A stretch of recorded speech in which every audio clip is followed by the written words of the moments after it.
"Take the pretty one," her father told the Duke, his voice smooth with certainty, as if he were offering a horse from a stable rather than a daughter from his own blood.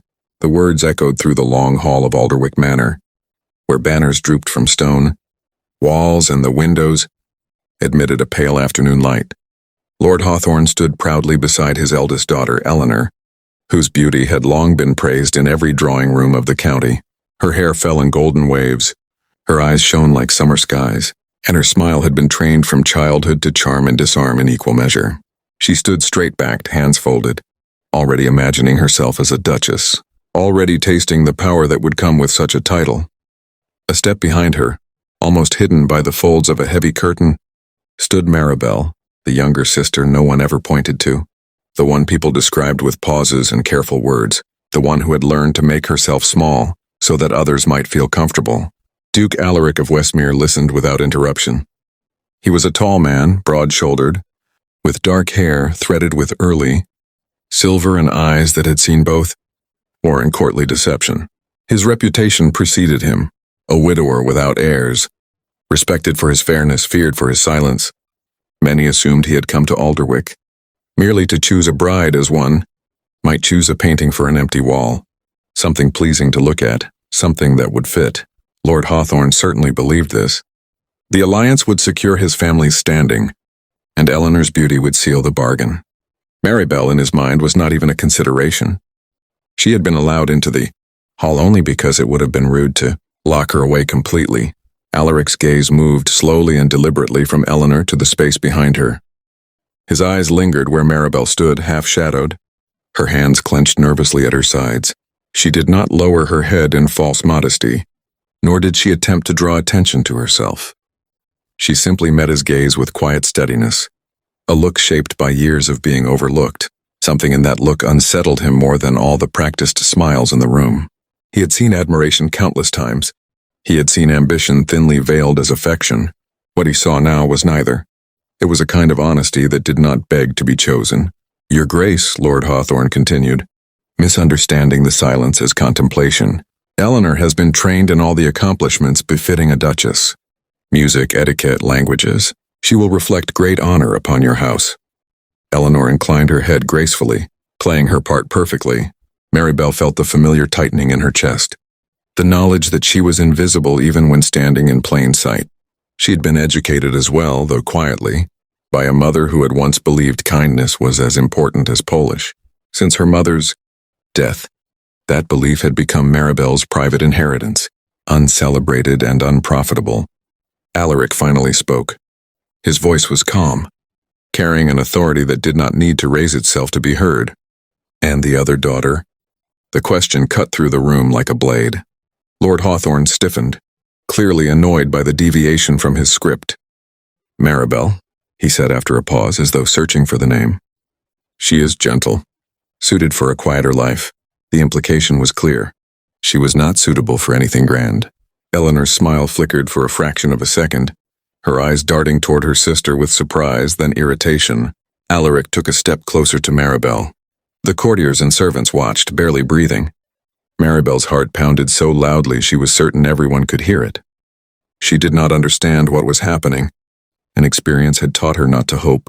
"Do you wish to be here?" the Duke asked her, not unkindly. It was the first time anyone of importance had asked her what she wanted.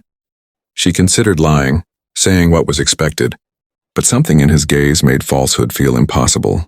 "I wish," she said slowly, "to be useful and to be honest, wherever that may be." The Duke nodded, as if her answer confirmed something he already suspected. He turned back to Lord Hawthorne, whose confidence had begun to crack.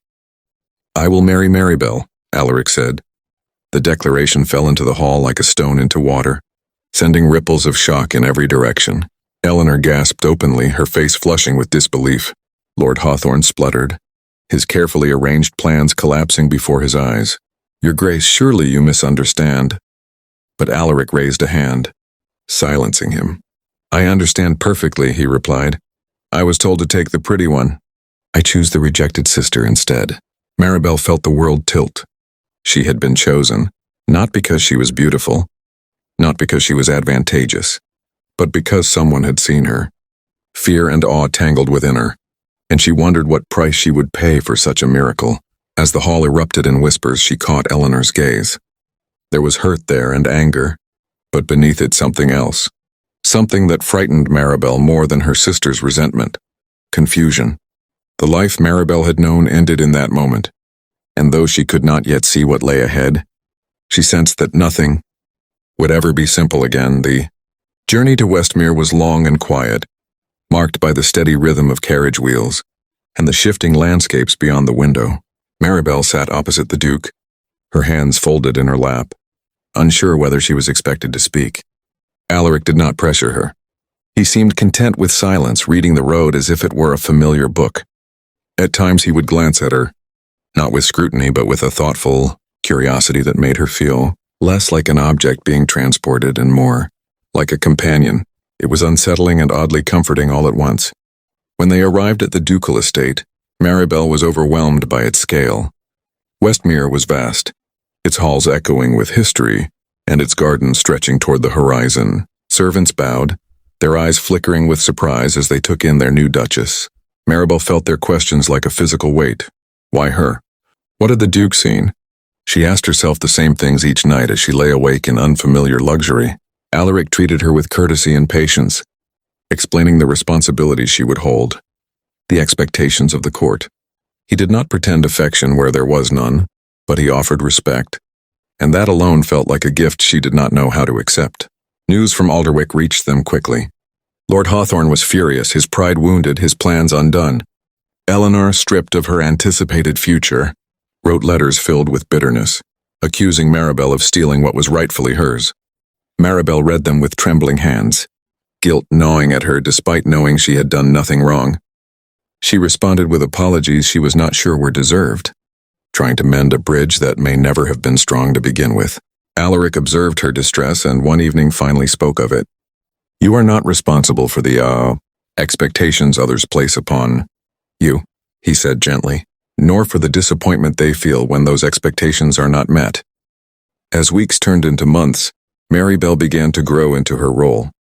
She listened more than she spoke, learned the names and stories of the servants, took an interest in the villages surrounding the estate. Where others saw duty, she saw people. She organized aid for struggling families, supported the local school, and earned a quiet loyalty that could not be bought. Alaric watched these changes with admiration he did not bother to hide.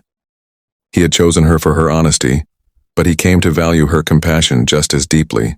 Their conversations lengthened, moving from formalities to shared reflections on loss, responsibility, and the strange ways life redirected even the most carefully laid plans. Eleanor's arrival at Westmere was inevitable.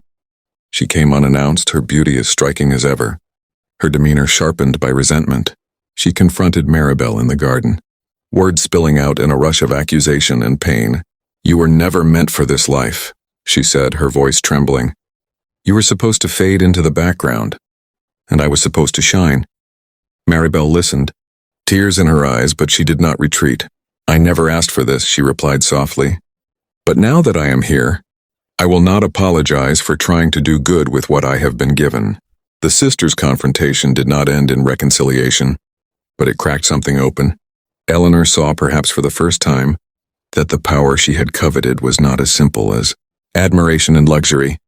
Maribel saw that her sister's cruelty was rooted in fear of being unseen, a fear she knew all too well. When Eleanor departed, there was no embrace, but there was less hatred in her eyes than before.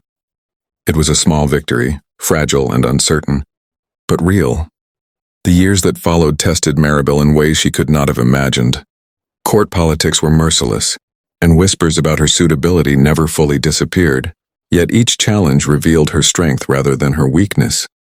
Alaric stood beside her, not shielding her from every blow, but trusting her to meet them with them. Same quiet resolve that had first drawn his attention. Their partnership deepened into something genuine, built not on illusion but on shared effort and mutual respect. Love, when it came, was steady and unadorned, a choice renewed each day rather than a sudden blaze. When Alaric fell ill during a harsh winter, it was Maribel who held the duchy together. She presided over councils, made difficult decisions, and ensured that aid reached those in need, despite dwindling resources. The people of Westmere rallied around her, their loyalty no longer quiet but fierce. When the Duke recovered, he found his wife transformed in the eyes of the realm. She was no longer the rejected sister, no longer the surprising choice. She was a leader in her own right, her worth proven not by beauty or lineage but by action. News came one spring morning that Lord Hawthorne had died, leaving Alderwick in disarray. Eleanor wrote again, this time not with anger but with humility, asking for guidance she had never learned to give. Marybelle responded, offering help without triumph or bitterness. She understood now that being chosen had never been about winning something from her sister. It had been about stepping into a life she was capable of shaping, not despite her rejection, but because of the resilience it had forged in her. Standing beside Alaric on the balcony overlooking Westmere, Marybelle reflected on the moment that had changed everything. A single sentence, spoken with careless authority, had been overturned by a deliberate choice. The Duke had not taken the pretty one, and in doing so, he had altered not only her fate but his own. Marybelle knew there would always be those who underestimated her, who measured worth in shallow ways. She no longer feared them. She had learned that being overlooked had given her a rare gift, the ability to see beyond surfaces, to value what endured. As the sun set over the duchy, painting the sky in soft gold and deep blue, Marybelle felt a quiet gratitude settle within her. She had been the rejected sister, and yet she had been chosen, not as an ornament, not as a prize, but as a partner, and in that choice she had found not only a place in the world, but her own voice, steady and unafraid, speaking at last.